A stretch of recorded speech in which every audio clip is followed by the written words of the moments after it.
I don't have to hold the mic. So once again, thank you, Gloria. That was beautiful. And hello, Unity of Fredericksburg. Yay. It's great to be here again. Good to see you all your smiling faces. It's good to have everybody on virtual, that's on virtual. I don't have those in front of me, so welcome to you as well. Today we're gonna talk about identity. Who are you? We use a label to say hello to each other when we greet each other after we've met. But are we just our name? Our name is just simply a label that we use. So I've got a couple pictures. Those of you who've attended before know that I like to use pictures from Unsplash, which is a great website that offers beautiful free pictures. So I always like to give credit to the creators or the people that bring us the things.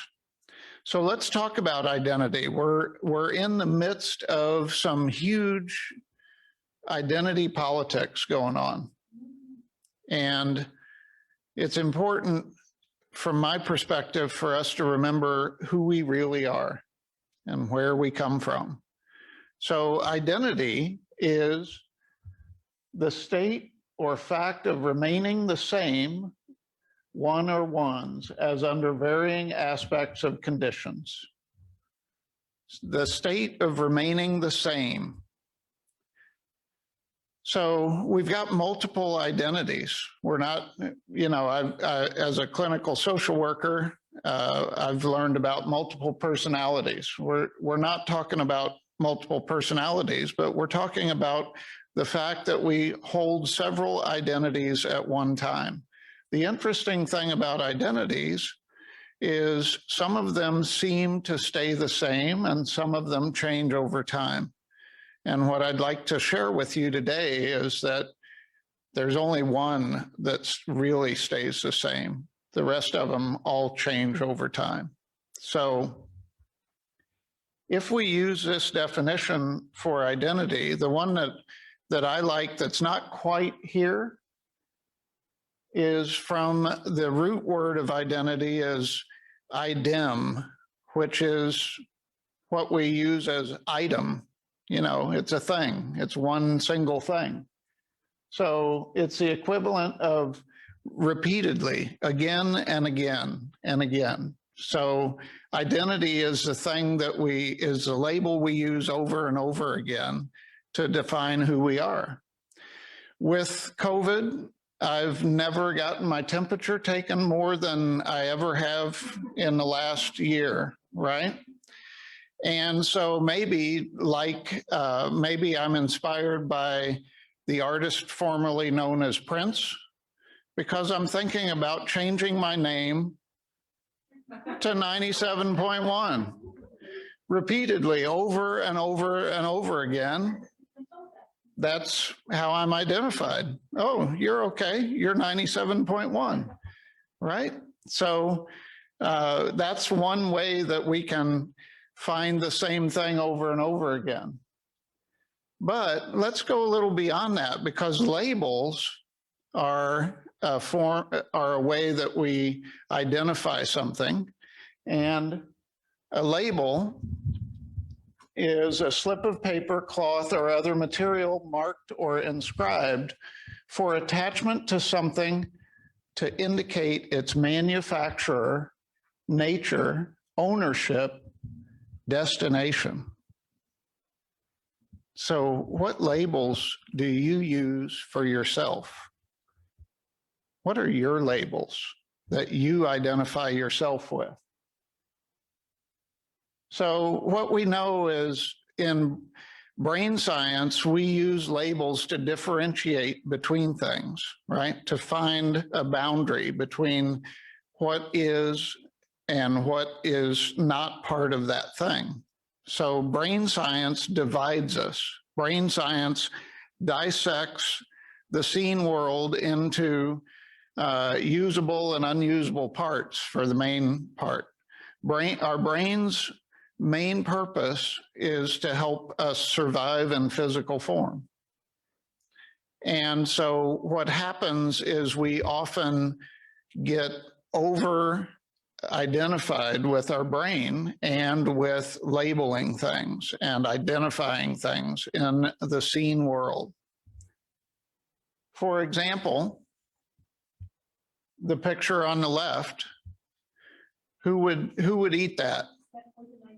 That's poison ivy, right? Yeah, you've correctly identified an item, right? How about on the right? Looks like Bib lettuce, right? Okay, that's ingestible. So that's what our brain does. Our brain decides between things that will help us stay alive and will cause problems for our physical existence. That is the main function of our brain. So I'd like for you to, those of you at home, take out a piece of paper. Those of you here, you can take out a piece of paper or just think about it. I'd like for you to take a minute and list some of your identities. This is a working talk today. So just take a few moments and think about what your identities would be today.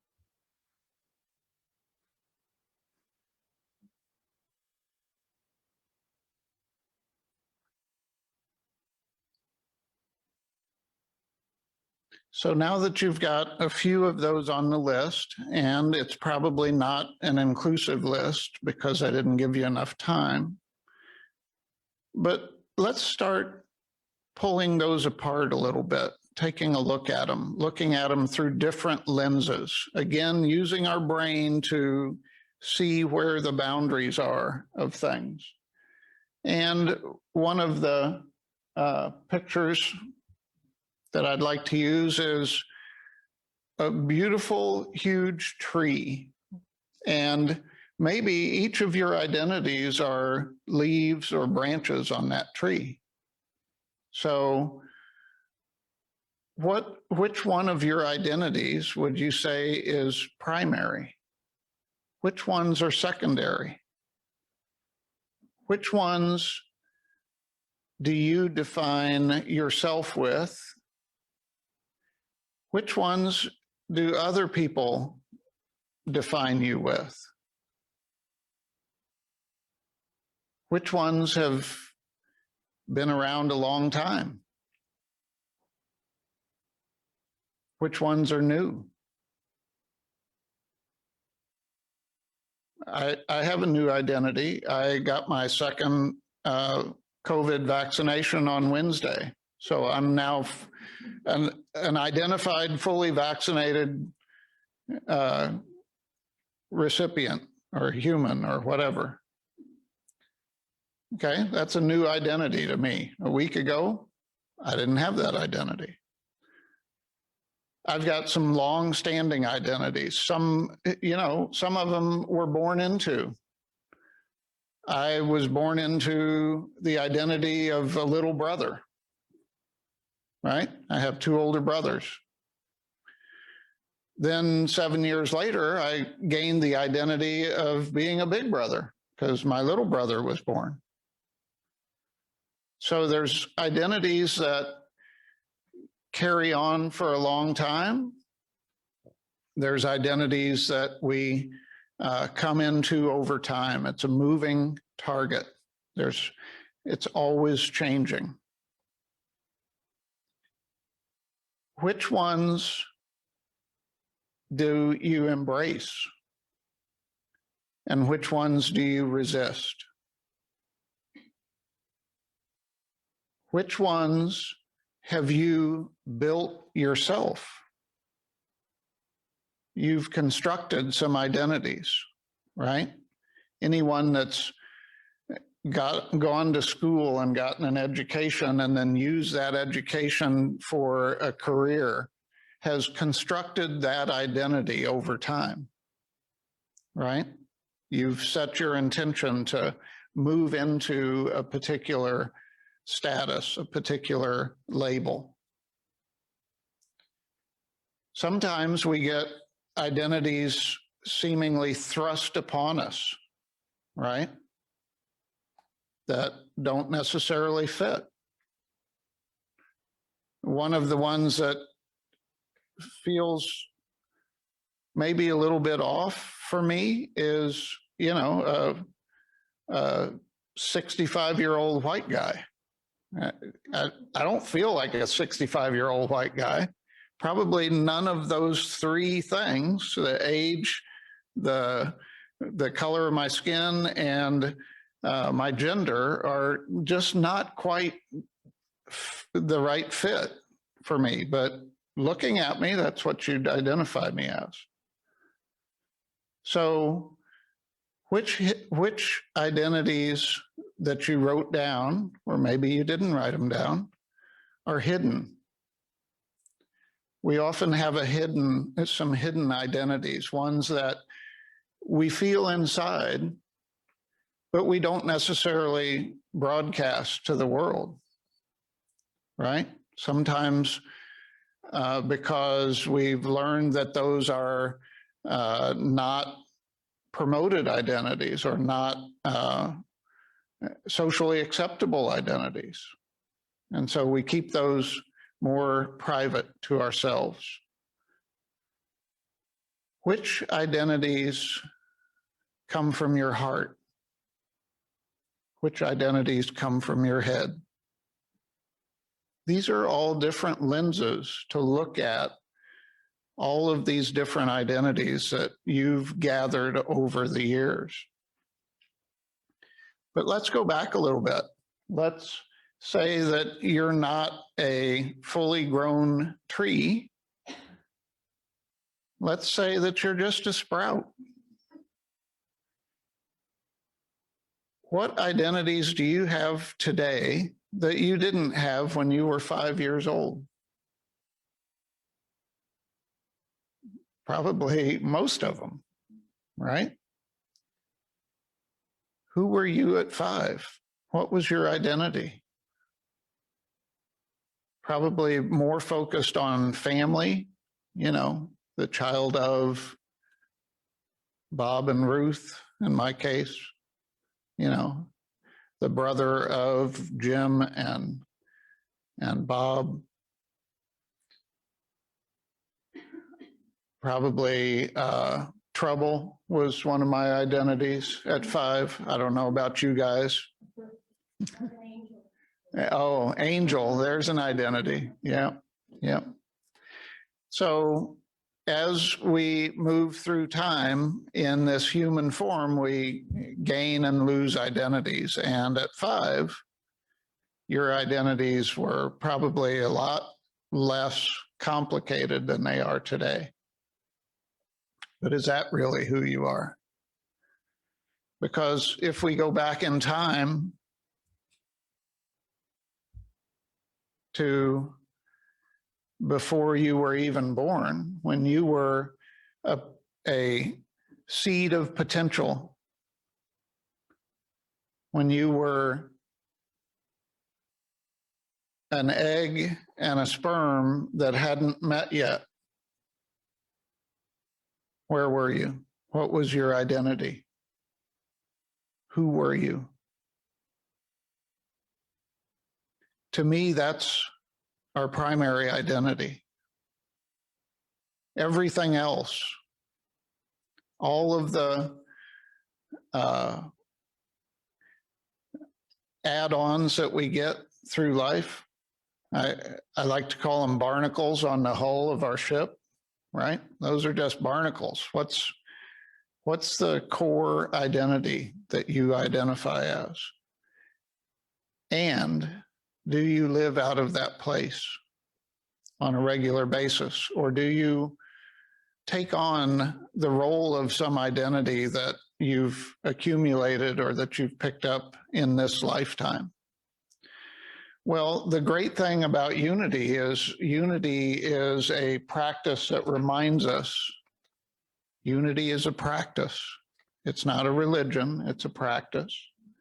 And it reminds us that we come from source and we return to source. And often we're so immersed in the here and now that we lose perspective about how vast our existence is as spiritual beings. So I'm not sure this is going to work well, but I gave it a shot. So if we have a ruler with millimeters across the top, starting over here, we're at the common era. And every number is 100 years. So that arrow that just appeared up there is when I was born. If I live to be 100, then that's the arrow that I'll die. If I live to be 100, which is my plan, by the way. So if you look at 3,000 years, that's my lifespan if I live to be 100. Which, what came before, what was my identity before I came into the planet, and what's my identity after I come into the planet? Well, we talked about how the brain separates and dissects things and labels what is and what isn't. Well, the heart's purpose is to connect us to the mystery and flow of the creative force of the universe. Our heart collaborates, cherishes, connects, opens a way to the felt sense of being alive in the matrix of creation. Our heart tells us what is the same about ourselves and another person. Our heart is what connects us to each other and to our Creator, and reminds us of our true primary identity, which is part of Source, always included in the oneness, which is exactly what Charles Fillmore had to say. If you can think of yourself as spirit, as having all power and capacity, what is the result? Why, you begin to expand and you go up on this high place in your consciousness. As I say, you begin to realize that I am being lifted up, and as I lift up my I am, why, all of my thoughts are attracted to that high place because it is the magnet. It is the focal power of all ideas. So, where do you spend your time identifying yourself? My job as a clinical therapist is I spend a lot of time with people examining their identity. And a lot of time with people unlearning the messages from their environment that limited their identity. You know, they're raised in a household where they were told they were stupid, or raised in a household where nothing was safe and secure, and so they were always on guard and anxious. We have the power to change the focus of our identity. And if we focus on those identities that we've picked up in this lifetime, then we miss the truth of who we are. And the truth of who we are is that we are source. We are from God and part of God. And our job is to live in this material world with that as our primary identity. So this is a call to action for you to remember even more, day in, day out, moment in, moment out, who you are. You are source. That is your primary identity. All of this stuff is just the same as a leaf on a tree. It's just going to go away. And as we remember who we are and where we came from, and the fact that every one of you is the same, comes from the same place, has the same identity as I do, then we bring that peace into the world that was our unity daily word today. So let's take this into meditation.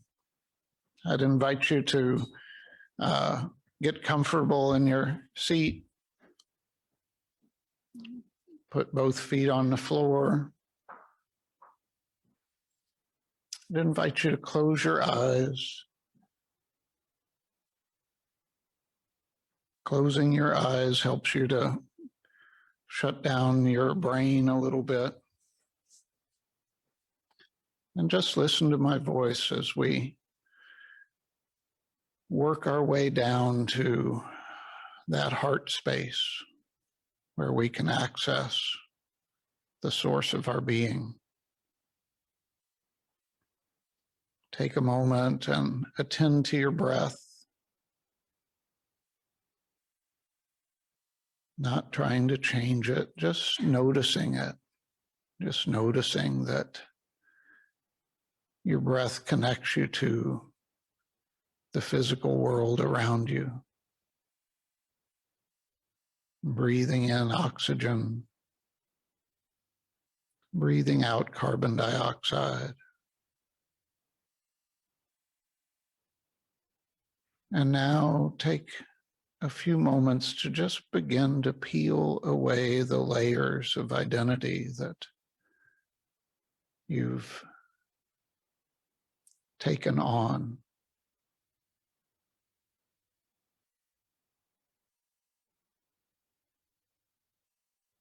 Acknowledging your name, but you are not your name.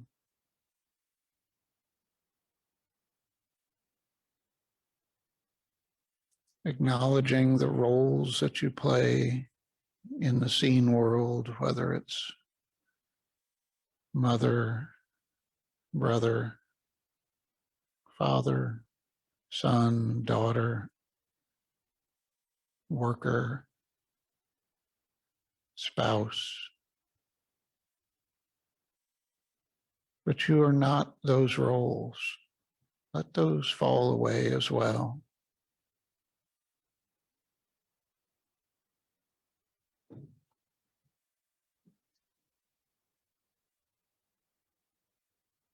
And now let your physical identity in the world fall away. You are not your body. You are not the color of your skin. You are not able or disabled. You are not healthy or sick. You're not male or female. Let those all fall away.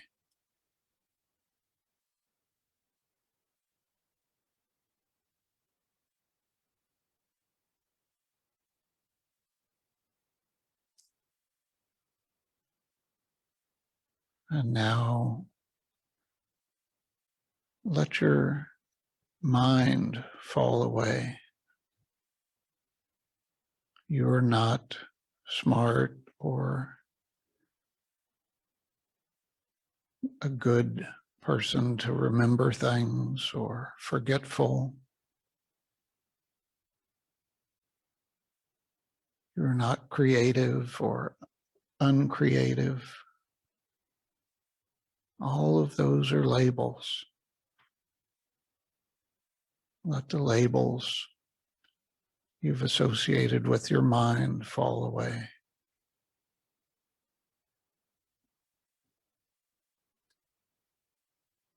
And now I'd invite you to feel down into your heart, your connection to the I am,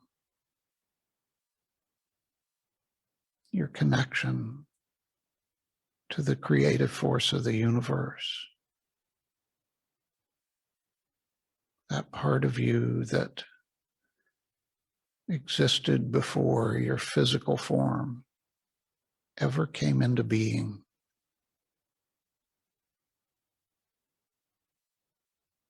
That part of you that when your physical form is used up in this material world, that will continue to exist. Take a few moments and just settle into the creative force of the universe that is you.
And now from that primary identity,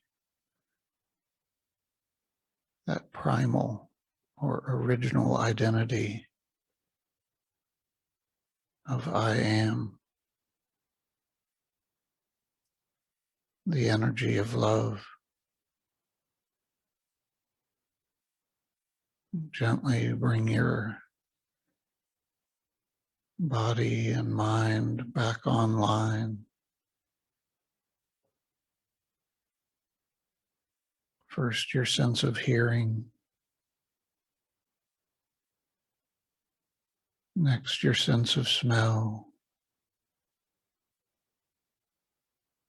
Next, your sense of touch.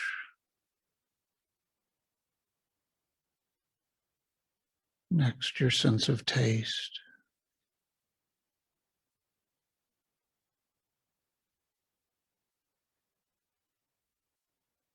And now, through the windows of your primary identity of love, gently open your eyes and see the world as love, as it really is.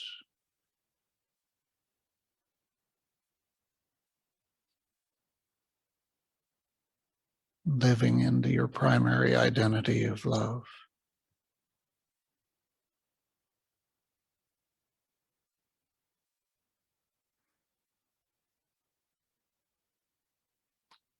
And just a little addendum to my talk.